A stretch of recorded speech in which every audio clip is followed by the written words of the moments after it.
کفار میں کیا عالم تھا، وہاں کیا چل رہا تھا، وہاں کیا تکلیف تھی، وہاں کیا رنج تھا، یہ ارشاد فرمائیے۔ بہت اچھا سوال کیا آپ نے۔ اصل میں ٹائم ایسا ہوتا ہے کہ بسا اوقات ہم سمجھتے ہیں کچھ پہلو رہ جائیں گے، لیکن آپ جیسے جو سمجھنے والے لوگ ہیں وہ ہر پہلو پر کوشش کرتے ہیں کہ جو پردہ ہے وہ ہٹتا رہے۔ برکت ہے، اس کو بیان کرنا بھی ضروری، اس کے ساتھ لطف اور زیادہ بڑھ جائے گا کہ جب آپ نے اسلام قبول کیا تو اس وقت کفار کی حالت کیا تھی۔ آپ اس بات سے اندازہ فرمائیں کہ اہل سیر ائمہ تاریخ ان سب نے اس بات کو لکھا ہے، اور بڑے بڑے ثقہ علماء نے اس بات کو لکھا ہے کہ جس دن حضرت سیدنا فاروق اعظم رضی اللہ عنہ آپ نے کلمہ پڑھا، اس دن کفار مکہ نے یہ کہا تھا، انہوں نے کہا قد انتصف القوم اليوم، آج اس قوم نے ہم سے بدلہ لے لیا ہے، ہم نے جتنا ان کو ستایا ہے نا، آج حضرت عمر بن خطاب نے کلمہ پڑھ لیا ہے تو انہوں نے ہم سے بدلہ لے لیا۔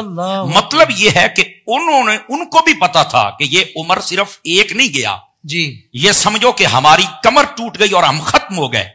حضرت عمر بن خطاب رضی اللہ عنہ، اللہ نے آپ کو وہ کمال و رتبہ عطا فرمایا، اور اسی واسطے کافروں کو پتا تھا کہ آج ہماری بربادی ہو گئی ہے۔ اس لیے حافظ صاحب یہ بات بڑی قابل غور ہے، حضرت شاہ صاحب میں آپ کی توجہ چاہ لیتا ہوں، لفظ عمر جو ہے نا اس کا معنی ہوتا ہے آبادی۔ انسان کی جو عمر ہوتی ہے اس کو اس لیے کہتے ہیں کہ تیری عمر کتنی ہے، کہ یعنی تیرا جسم جو آباد ہے کتنے سالوں سے آباد ہے۔ تو جب عمر ان کے پاس تھا تو وہ آباد تھے، لیکن جب ادھر آیا تو اسلام آباد ہو گیا۔ بات سمجھ آئیے؟ اس لیے انہوں نے کہا کہ ہم تو برباد ہو گئے، آج اس قوم نے بدلہ لے لیا۔ اور یہاں پر یہ نقطہ بھی بڑا خاص ہے، اسی لیے اب جس کے دامن میں حضرت عمر ہیں وہ آباد ہے، اور جس کے پاس عمر نہیں وہ برباد ہے۔ سبحان اللہ، سبحان اللہ۔ یہ حضرت عمر بن خطاب رضی اللہ عنہ آپ کی خاصیت ہے۔ تو کفار پر یہ گزر رہی تھی، بلکہ یہاں تک نہیں، صحابہ کرام کافر ساری باتیں تو نہیں بیان کریں گے کہ آج ہمارے ساتھ کیا ہو گیا ہے، یہ تو صحابہ کرام علیہم رضوان نے بھی بیان کیا۔ انہوں نے کہا کانا اسلام عمر فتح، فرمایا حضرت اسلام نے جب حضرت عمر نے اسلام قبول کیا تو فرمایا کہ وہ ہمارا فتح کا دن تھا۔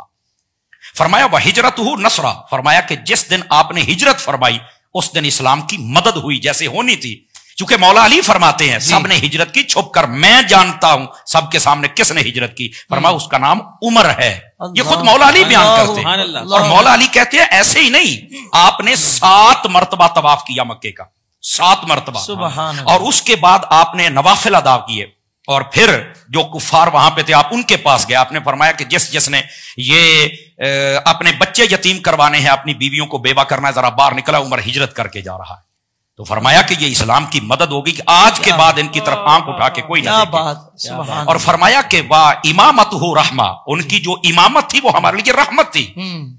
تو یہاں پر یہ بات بھی سوچنے والی ہے کہ آپ کی امامت رحمت ہے، تو پھر ہمارے یہ امام تو ہے نا، سمجھ آ رہی ہے؟ یہ بڑی خاص بات ہے جو آپ، بلکہ یہاں تک میں یہ تو صحابہ کرام نے بیان کیا نا، ان کی یہ حالت ہے تو کفر کا کیا عالم ہوگا، وہ تو مر گئے، وہ تو ڈوب گئے کہ آج ہمارے ساتھ ہوا کیا ہے۔ اور صرف یہاں تک بات نہیں ہے، اس بات کو تھوڑا سا میں مزید کھول دیتا ہوں تاکہ آسانی ہو جائے۔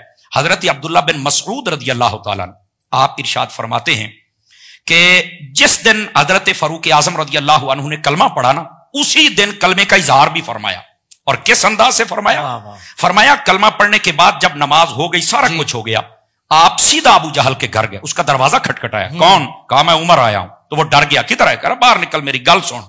تو وہ جب دروازہ کھولا تو وہ ڈر گیا، کہ کیا ہوا ہے؟ کہا میں نے کلمہ پڑھ لیا، تجھے صرف ایک بات بتانے آیا ہوں کہ آج کے بعد اگر تم نے میرے محبوب کو کوئی تکلیف دی، وہ تو کہتے ہیں کہ میں رحمت للعالمین ہوں، لیکن میں تمہارے پرکھچے اڑا کے رکھ دوں گا، میرے اس غضب سے تم نہیں بچ سکو۔ تو یہاں سے یہ بات بھی سوچنی چاہیے ناظرین کو کہ اگر کوئی بندہ کہے کہ میں نے سب کچھ معاف کر دیا، میں کسی کو کچھ نہیں کہوں گا، تو اس کو اتنا تنگ نہیں کرنا چاہیے کہ پھر اس کے متعلقین اٹھ کر تمہیں روکنے کے لیے مجبور ہو جائیں گے، بڑی خاص بات ہے۔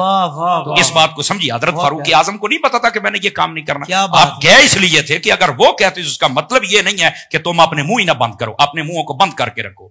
تو یہ شان تھی، بلکہ یہ بات ذرا ختم کریں تاکہ اگلی بات بھی ہو سکے۔